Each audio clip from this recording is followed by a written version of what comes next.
মোচা কাটতে বসে গেছে মা। মোচাটা কোটা হয়ে গেল আর এই মোচাটা আমি 3-4 বার জল দিয়ে ভালো করে ধুয়ে নিচ্ছি। এবার দেখো আমি লবণ দিয়ে মোচাটা চেটকে নিচ্ছি। অনেকে মনে করে যে মোচা তাড়াতাড়ি করে কুটে কি করে ফটাফট রান্না করছি, সবাই রাতে রান্না কুটে আজ সকালবেলায় রান্না করে, কিন্তু আমি তা না, আমি এখনই কুটে এখনই মোচা ঝটপট করে রান্না করে ফেলবো। এই কষটা আমি এবার এই লবণ দিয়ে বের করে আমি একটুখানি পেঁপে দিয়ে সেদ্ধ বসিয়ে দেবো।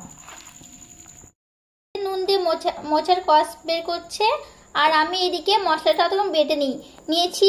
কাঁচা লঙ্কা, রসুন আর গোটা জিরে আর আদা। এবার আমি ভালো করে এটাকে বেটে নিব।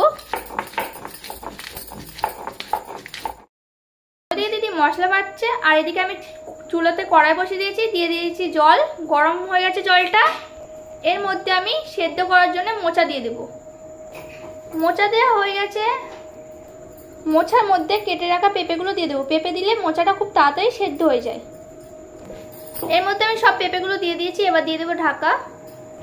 10 মিনিট সেদ্ধ হওয়ার জন্য ছেড়ে দিলাম ঢাকা দিয়ে।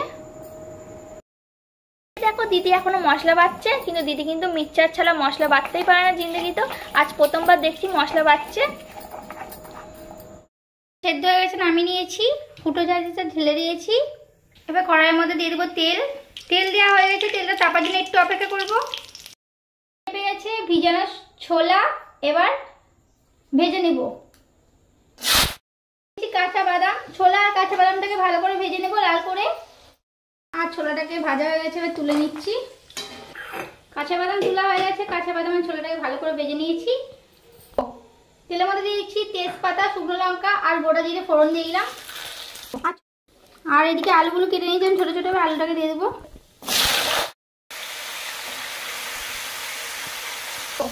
আলুটাকে দিয়ে দিচ্ছি, এবার ভালো করে লাল লাল করে ভেজে নেবো আলুটাকে।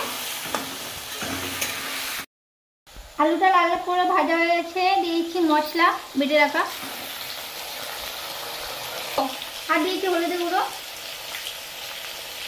আর দিয়েছি একটু ধনের গুঁড়ো। যেহেতু মোচায় লবণ দেওয়া আছে তাই লবণ দিব না এখানে। এবার ভালো করে কষিয়ে নেব।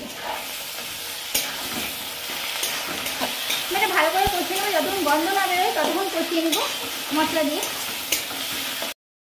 কষিয়ে নিয়েছি, এবার সেদ্ধ করা মোচাটা দিয়ে দিচ্ছি। দেখো পুরো জল ঝরিয়ে নিয়েছি। মোচা দেওয়া হয়ে গেছে, ভালো করে নেড়ে নিচ্ছি। ভালো করে কষিয়ে নিয়েছি। কষানোর পর দিয়ে দিচ্ছি হালকা জল দিয়ে দিয়েছি, একটুখানি জল দিয়েছি। আর দিয়েছি এবার কাঁচা বাদাম আর ছোলা। কাঁচা বাদাম আর ছোলা দিয়ে দিয়েছি, দিয়ে ভালো করে নেড়ে দিচ্ছি।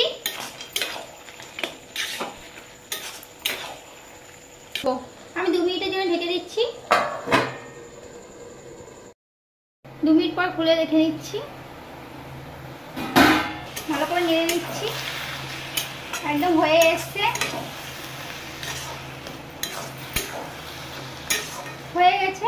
নামানোর আগে দিয়ে দেবো একটু চিনি, দিয়েছি পরিমাণ মতন চিনি। চিনিটা দিলে স্বাদ হয়। আর দিয়েছি ঘি, নামানোর আগে ঘি দিয়ে দিলাম।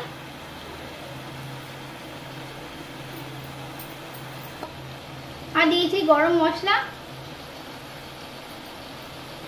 ঘি গরম মশলা দিয়ে নামালে না এটা খুব টেস্টি হয় আর খুব সুন্দরও হয়। মোচা জানো তো, মোচা মাংসের থেকে ফেল। মোচা দিয়ে 1 থালা গরম গরম ধোয়া ওটা ভাত খাওয়া যায়। আর আমার বোন কি করে জানো তো, আমার বোন আমি যখন মোচা রান্না করি মায়ের কাছ থেকে শুনে শুনে, তখন আমার বোন বাটি নিয়ে দাঁড়িয়ে থাকে কখন মোচাটা খাবো। তোমরা ভাবছো এখন কি দাঁড়িয়ে আছেন? না না, এখন দাঁড়িয়ে নেই। এখন বোন হলো পড়ছে, মানে প্রজেক্ট বানাচ্ছে। ওদের স্কুলে প্রজেক্ট দিয়েছে, তো এখন প্রজেক্ট বানাচ্ছে ওইদিকে। আর বোন থাকলে এতক্ষণ এই ঘরে এতক্ষণ বাটি নিয়ে দাঁড়িয়ে থাকছে। অবশ্যই দেখাতাম বাটি নিয়ে দাঁড়িয়ে আছে। মোচাটা হয়ে গেছে, এবার ঝটপট নামিয়ে দিচ্ছি। তো মোচাটা আমার রেডি হয়ে গেছে, নামিয়ে নিয়ে চলে এসেছি। আর গরম ভাতের সাথে খেতে একদম একদম মজা লাগে, কি বলবো। ভিডিওটা আমি এখানে শেষ করছি, পরবর্তী ভিডিওতে দেখা হচ্ছে। অবশ্যই ভালো লাগলে লাইক করো আর শেয়ার করো বন্ধুদের মাঝে বা বান্ধবীর মাঝে শেয়ার করো রান্নাটা। বাই। আজকের ভিডিওটা কেমন লাগলো অবশ্যই কমেন্ট করো। ভিডিওটা আমি এইটুকুই করছি। পরবর্তী ভিডিওতে দেখা হচ্ছে, ততক্ষণ ভালো থেকো,